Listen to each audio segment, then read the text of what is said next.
Lugares. Buenas tardes. ¿Quieren abrir sus Biblias en Isaías capítulo 9, por favor? Vamos a estar estas próximas 4 semanas reflexionando en este pasaje, Isaías capítulo 9, versículos 1 al 7. Y la razón por la cual tenemos una serie que se llama Adviento es porque estamos haciendo memoria y reflexionando del nacimiento de nuestro Salvador Jesucristo. Tradicionalmente en el Adviento se celebra durante 4 semanas. Cada semana vamos a ir iniciando o encendiendo una de estas veladoras y el propósito tiene que ver con reflexionar en la luz que vino al mundo, Jesucristo, quien es la luz del mundo, y cómo esa obra que Cristo hizo por cada uno de nosotros al venir al mundo, a hacerse hombre, nos ha llevado ahora a poder conocer a Dios por su gracia. Y cómo en ese conocimiento de Dios, en el conocimiento de Cristo Jesús, vamos a estar viendo durante estas próximas 4 semanas, es que el conocimiento de Él nos lleva a poder tener cuanto más un anhelo de poder estar con Él en su presencia por la eternidad, pero al mismo tiempo nos da propósito sobre esta tierra. Entonces en Isaías capítulo 9 vamos a estar leyendo los versículos 1 al 7. Si no tienes una Biblia, no te preocupes, los versículos van a aparecer atrás en la pantalla, pero dice así la palabra del Señor. Pero no habrá más melancolía para la que estaba en angustia. Como en tiempos pasados, él trató con desprecio a la tierra de Zabulón y a la tierra de Neftalí. Pero después la hará gloriosa por el camino del mar al otro lado del Jordán, Galilea de los gentiles. El pueblo que andaba en tinieblas ha visto gran luz. A los que habitaban en tierra de sombra de muerte, la luz ha resplandecido sobre ellos. Multiplicaste la nación, aumentaste su alegría, se alegran en tu presencia como con la alegría de la cosecha, como se regocijan los hombres cuando se reparten el botín, porque tú quebrarás el yugo de su carga, el báculo de sus hombros y la vara de su opresor como en la batalla de Madián. Porque toda bota que calza el guerrero en el fragor de la batalla y el manto revolcado en la sangre serán para quemar combustible para el fuego. Porque un niño nos ha nacido, un hijo nos ha sido dado, y la soberanía reposará sobre sus hombros, y se llamará su nombre, Admirable Consejero, Dios poderoso, Padre eterno, Príncipe de paz. El aumento de su soberanía y de la paz no tendrán fin, sobre el trono de David y sobre su reino, para afianzarlo y sostenerlo con el derecho y la justicia. Desde entonces y para siempre, el celo del Señor de los ejércitos hará esto. ¿Me acompañan a orar una vez más, por favor? Padre Santo, venimos delante de ti reconociendo cuán finitos somos, cuán débiles somos. Y por eso ahora al abrir tu palabra queremos rogarte que sea tu Espíritu Santo el que habla a nuestros corazones. Y te pedimos, Señor, que podamos contemplar a Cristo una vez más. Y que al verlo a Él, ver su gloria, nuestras vidas sean transformadas y tu Espíritu Santo haga lo que solo tú puedes hacer, cambiar nuestros corazones.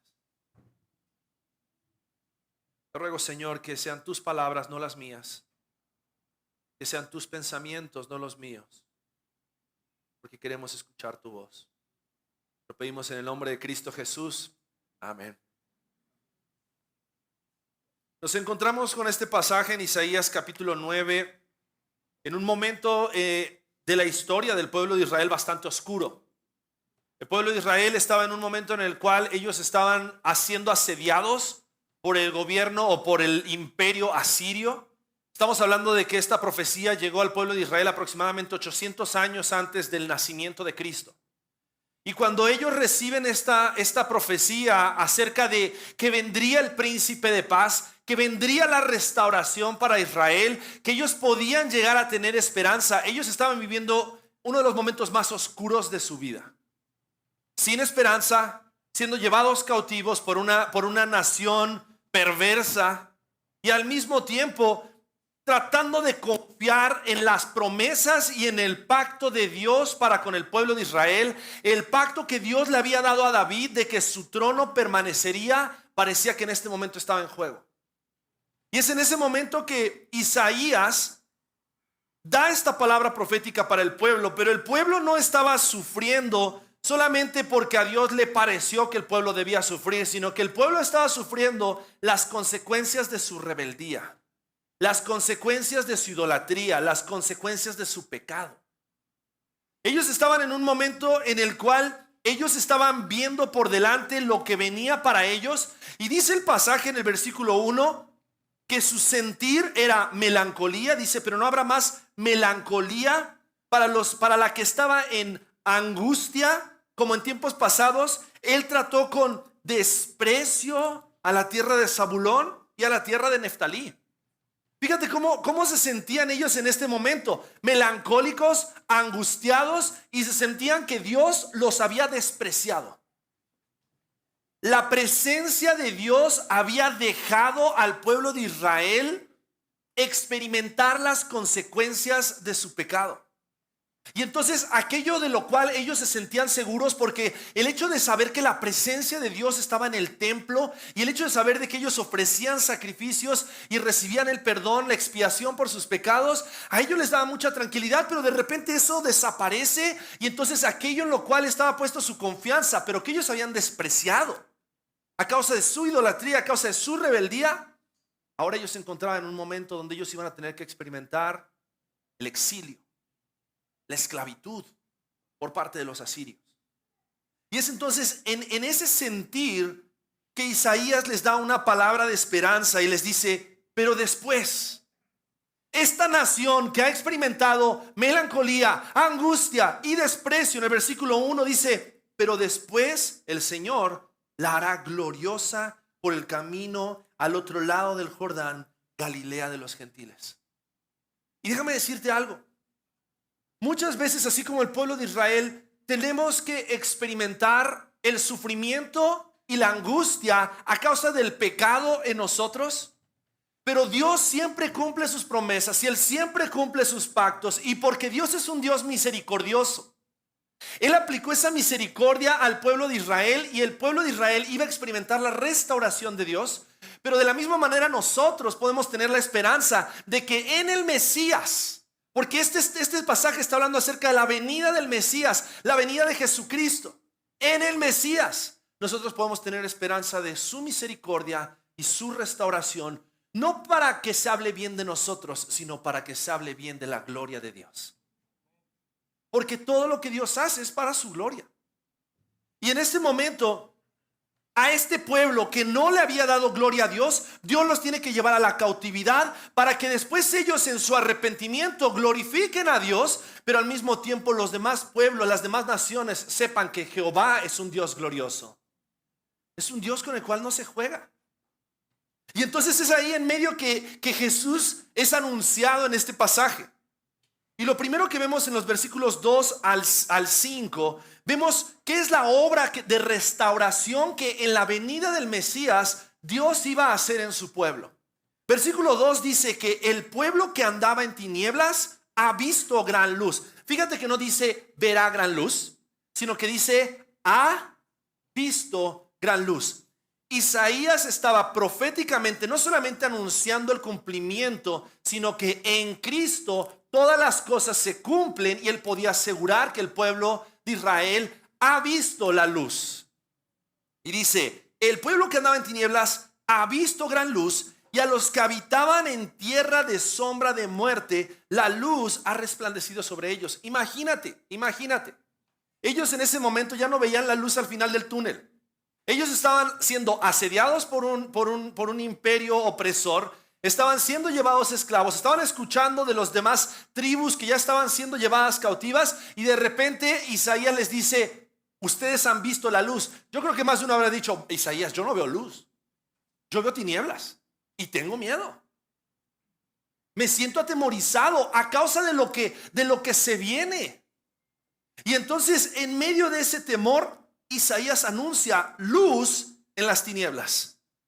Pero también versículo 3, él les anuncia y les dice, multiplicaste la nación, aumentaste su alegría, se alegran en tu presencia como con la alegría de la cosecha, como se regocijan los hombres cuando se reparten el botín. No solamente les anuncia luz en las tinieblas, les anuncia alegría en medio de su sufrimiento, en medio de su angustia. Y les dice, ustedes han visto y experimentado la luz, han visto y han experimentado la alegría. Isaías, se requiere mucha fe para poder en este momento hablar de luz, hablar de alegría. Pero después versículo 4 y 5 les dice, porque tú quebrarás el yugo de su carga, el báculo de sus hombros y la vara de su opresor, como en la batalla de Madián, porque toda bota que calza el guerrero en el fragor de la batalla y el manto revolcado en sangre serán para quemar combustible para el fuego. Luz en las tinieblas, alegría en medio de su sufrimiento, y lo último que les anuncia es libertad de su opresión, libertad de la esclavitud. Se requiere mucha fe, sabiendo de que está siendo llevado cautivo, de creer que todo eso viene. Y creo que más de uno de ellos debe haber dicho, ojalá que sea mañana. 800 años después vino Cristo. Pero el cumplimiento de las promesas y del pacto de Dios en Cristo Jesús se llevó a cabo para que nosotros hoy podamos dar testimonio de que las promesas de Dios son fieles. Recién cantábamos que sus promesas se cumplen, su pacto es eterno, y por lo tanto podemos confiar que aquello que ellos no veían se cumplió en Cristo. Y hoy nosotros, habiendo estado en tinieblas a causa del pecado, hemos visto la luz de Jesucristo. Nosotros, habiendo estado angustiados por la condenación del pecado, ahora nuestra angustia se ha convertido en el gozo de nuestra salvación por la obra de Jesucristo. Y nosotros, habiendo sido enemigos de Dios y habiendo sido esclavos del pecado, hemos sido liberados del pecado. En Cristo se cumplieron las promesas, no solamente para Israel, el versículo 1, sino que iba a ser para testimonio aún del otro lado del Jordán, en Galilea de los gentiles. Porque el beneficio y la bendición de la gracia de Dios no solamente era para Israel, era para todos aquellos que Él eligió que recibieran su gracia. Y aún nosotros, no siendo judíos, podemos hoy experimentar la gracia de Dios. Esa restauración que vendría de parte de Dios cuando venga el Mesías. En el versículo 6, el escritor, el profeta Isaías le pone nombre. Y en el versículo 6 dice, porque un niño nos ha nacido, un hijo nos ha sido dado, y la soberanía reposará sobre sus hombros, y se llamará su nombre. Y el nombre de Jesús, dice la palabra, que es un nombre sobre todo nombre. Y en el nombre de Jesús hay poder, y necesitamos por eso entender cada uno de estos nombres y reflexionar en qué es lo que esos nombres implican para nosotros hoy. Porque cuando comienza el versículo 6, comienza presentando a Jesús como un niño. A lo mejor ellos estaban esperando porque vendrá un paladín, porque vendrá un conquistador, porque vendrá un rey. Y dice, porque un niño nos es nacido. ¿Por qué? Porque la sabiduría y el poder de Jesucristo no era como la sabiduría y el poder que los hombres estaban esperando. Aquel Hijo de Dios se hizo hombre y nació de una virgen, para que naciendo de una virgen pudiéramos hoy nosotros experimentar, porque toda la soberanía fue puesta sobre sus hombros, así también como nuestros pecados fueron cargados sobre sus hombros en la cruz del Calvario. Y este niño que nos es nacido, un hijo nos ha sido dado, y dice, la soberanía reposará sobre sus hombros y se llamará su nombre, y empieza a describir el nombre: admirable consejero, Dios poderoso, Padre eterno, príncipe de paz. No tenía un nombre, segundo nombre y apellidos. 4 nombres. 4 nombres que describen las cualidades de nuestro Mesías. Y el primer nombre es el que vamos a estar reflexionando el día de hoy. Las próximas semanas vamos a ver los otros 3 nombres. Pero este primer nombre dice que es admirable consejero. Admirable consejero. Y comienza describiéndolo como algo que es admirable. ¿Qué te causa admiración? Esta misma palabra se traduce como asombro. Se traduce como tal vez esa capacidad de ser maravillado. Esa capacidad de cuando ves algo dices, wow. ¿Alguna vez has visto algo que te ha sorprendido, te ha asombrado, te ha maravillado de tal manera? Tal vez cuando ves un niño pequeño que de repente mira un animal, un elefante, y lo ves y dices, y el niño se queda así mirando y dice, wow, qué grande, qué fuerte. Yo tuve una experiencia así hace unos meses atrás. En el mes de julio salimos de vacaciones con toda la familia de mi esposa, con mis suegros, con sus hermanos, todos los cuñados. Hicimos una reunión familiar y en esa reunión familiar mi suegro tuvo la idea de llevarnos a todos los hombres, a sus hijos y a los yernos a bucear, y él patrocinó el viaje de buceo para todos. No sé si era porque nos amaba demasiado o porque quería deshacerse de algunos. Por la gracia de Dios sigo aquí. Amo a mi suegro y mi suegro me ama. Pero buceando he tenido una de las experiencias más increíbles de mi vida. Recuerdo que cuando regresé a contarle a mi esposa, era así como que, y mira que cuando mi suegro me dijo, vamos a bucear, yo estaba así como, qué flojera. Qué flojera estar ahí con el tanque abajo del agua. Y le dije a mi esposa, no, yo no quiero ir, no quiero. O sea, he tenido otras experiencias padrísimas, extremas. He saltado en paracaídas, he escalado en roca, he hecho otras cosas. Y es como que ha de ser igual que cualquiera de esas otras cosas. Y dije, bueno, está bien, vamos. Y mi esposa, dale, ve, va a ser una experiencia para toda la vida. Y bueno, está bien, voy. Nos pusimos la máscara, nos explicaron el visor, no te saques el visor, si alguien te saca el visor cuando estás a 10 metros de profundidad, eso es lo que tienes que hacer, y todo el rollo, ¿no? Así de toda la instrucción, y de repente ten cuidado de no salir tan rápido porque puedes despresurizarte, se te pueden explotar los tímpanos, esos consejos que no te gusta que te den cuando estás a punto de sumergirte en las profundidades, ¿no? Bueno, total, después de toda la instrucción, nos metemos al agua y empezamos a bajar, a bajar, a bajar. Llegó un momento en el cual lo único que veías era océano. Fue una de las experiencias más increíbles de mi vida. Vimos un tiburón, vimos una mantarraya, vimos a Dory y a Nemo. Fue increíble. Pero cuando estaba allá abajo era como que trataba de señalarle a mis cuñados así de ¿están viendo lo mismo que yo estoy viendo? O sea, esto es increíble. Durante 40 minutos estuvimos sumergidos buceando y fue así como que esto es otro rollo, jamás había experimentado algo como esto. Esto es asombroso, maravilloso. Y después salí y era como que le quería contar a todo mundo y le conté a mi esposa. O sea, fue increíble, fue una experiencia increíble y no podía dejar de hablar acerca. Y cuando vemos aquí el primer nombre que la palabra de Dios nos da, dice admirable. Y es esta misma expresión, maravilloso, asombroso, grandioso. Es la forma en la cual es descrito el Mesías. Y sabes, a veces podemos llegar a pensar en la Navidad y tan desconcentrados por el buen fin, el fin irresistible y todas las demás promociones sabidas y por haber, de pensar en lo admirable, en lo maravilloso y en lo asombroso que es que el Hijo de Dios haya nacido hace más de 2000 años atrás y en él podamos haber experimentado salvación, perdón, libertad. Estábamos en tinieblas y ahora podemos caminar en su luz admirable. Éramos esclavos del pecado y creo que nuestro corazón se tiene que mover al asombro. Por eso el primer nombre que describe aquí a Jesús dice, Él es admirable, Él es asombroso. Si hay algo que tiene que asombrarte es el hecho de que el Hijo de Dios, la segunda persona de la Trinidad, se haya hecho hombre.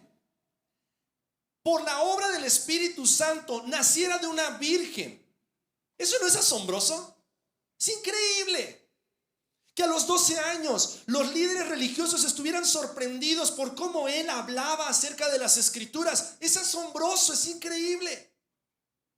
Que después él hiciera milagros, hiciera caminar a los cojos, hiciera ver a los ciegos, hiciera escuchar a los sordos. Dime si él no es admirable y digno de asombro. Pero ¿sabes cuál es el problema? Que muchas veces hemos caído en una monotonía de no asombrarnos más por quién es el Mesías. Y eso era lo que le había pasado al pueblo de Israel. Ellos le habían perdido el asombro a Dios. Para ellos Dios ya no era asombroso. Cuando ellos recibían sus alimentos ya no decían, wow, una vez más Dios hizo el milagro de proveer los alimentos sobre mi mesa.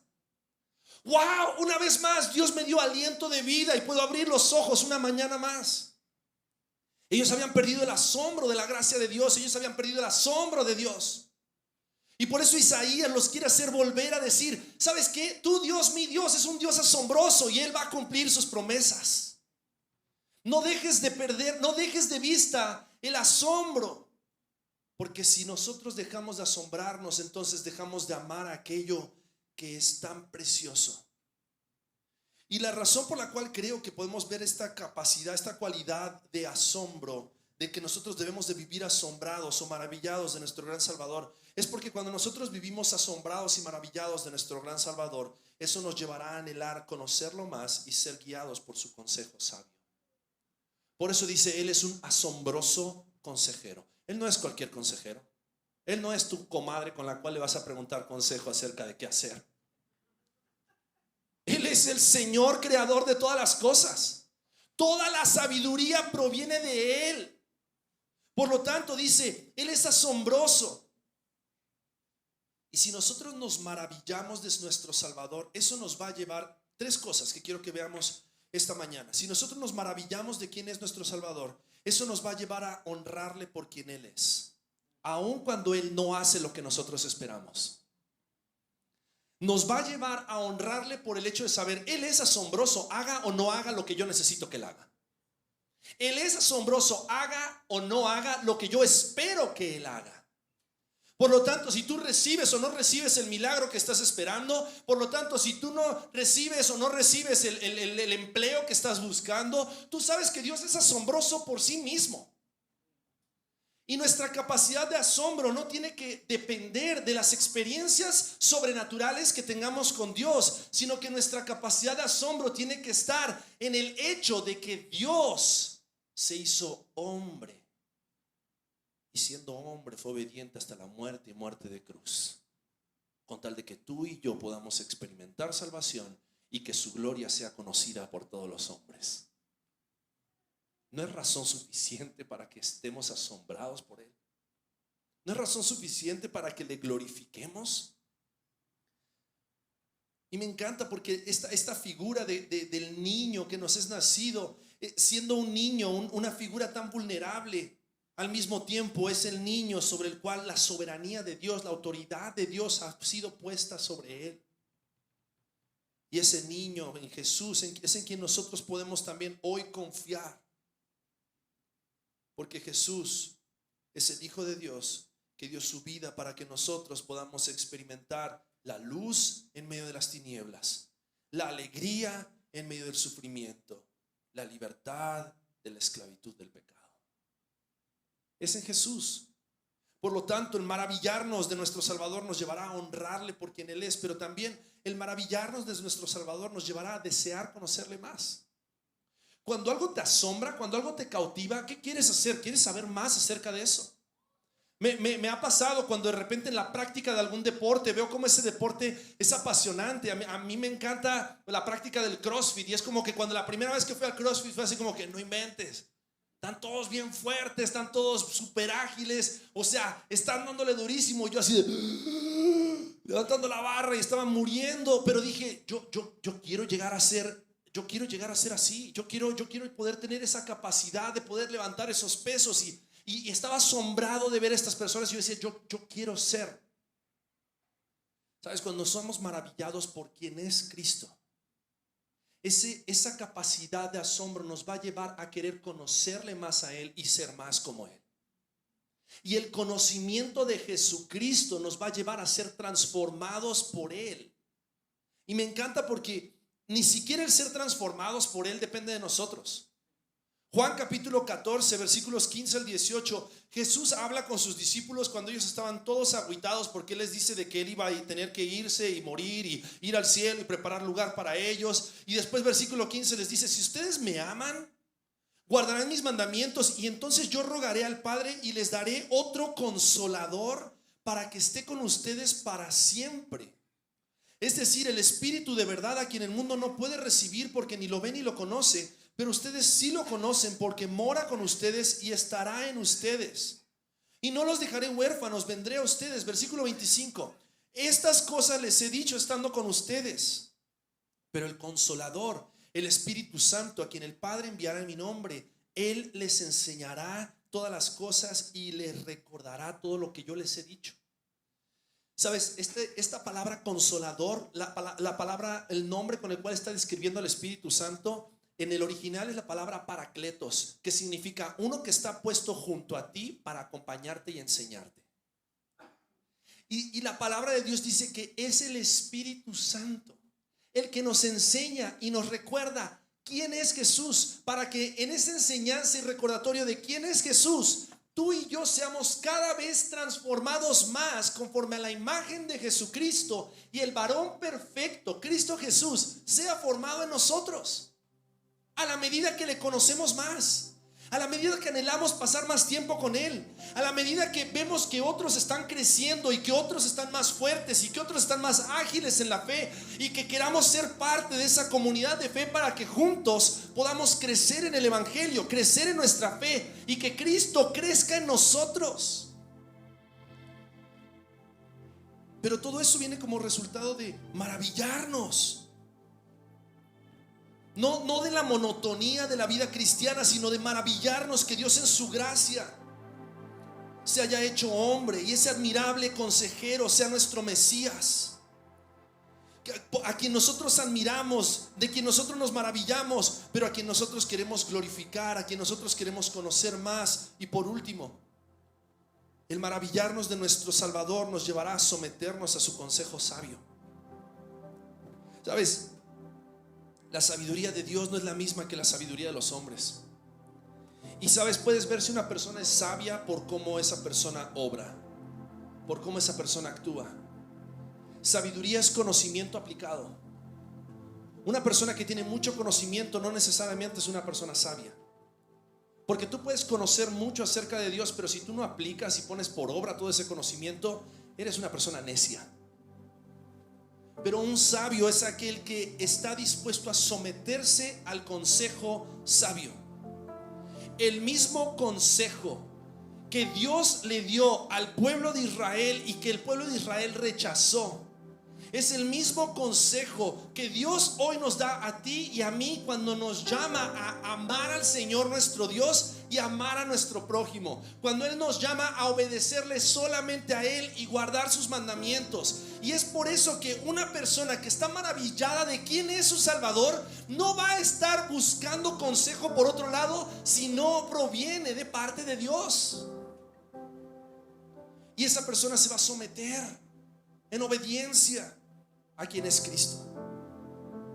Él es nuestro admirable consejero, porque la sabiduría humana nos lleva a tener, versículo 14 de Santiago capítulo 3, la sabiduría humana nos lleva a tener celos amargos, contención en nuestro corazón, nos lleva a mentir contra la verdad.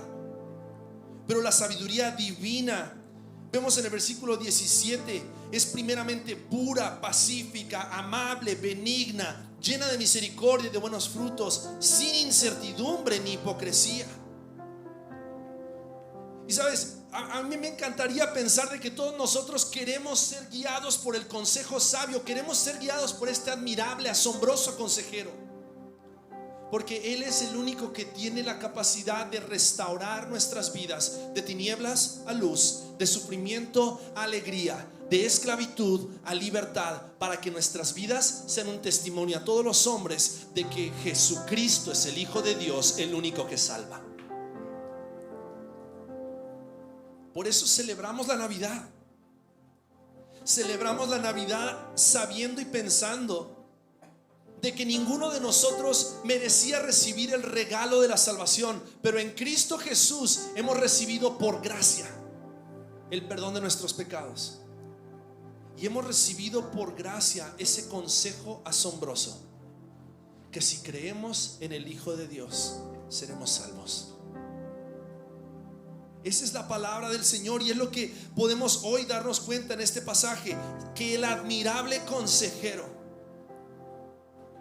es aquel que tiene la capacidad de cautivar nuestro asombro para que nuestras vidas ahora tomen sentido y podamos glorificarle a Él, ser transformados por Él a la medida que le conocemos más por el poder del Espíritu Santo en nosotros, y al mismo tiempo someternos a su consejo sabio nos lleva a vivir vidas que den fruto de su sabiduría, de su justicia, de su rectitud para su gloria.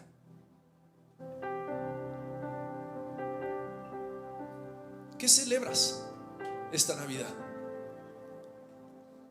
Si vamos a tomarnos el tiempo estas 4 semanas para reflexionar acerca de la Navidad, quisiera que pienses, quiero celebrar, en primer lugar, que aquel asombroso consejero, el Hijo de Dios, está buscando cautivar mi corazón de vuelta para restaurarme, para transformarme, para hacerme más como Él, para que yo le dé gloria, para que yo le conozca y para que al someterme a sus mandamientos yo pueda dar testimonio de que he seguido su consejo,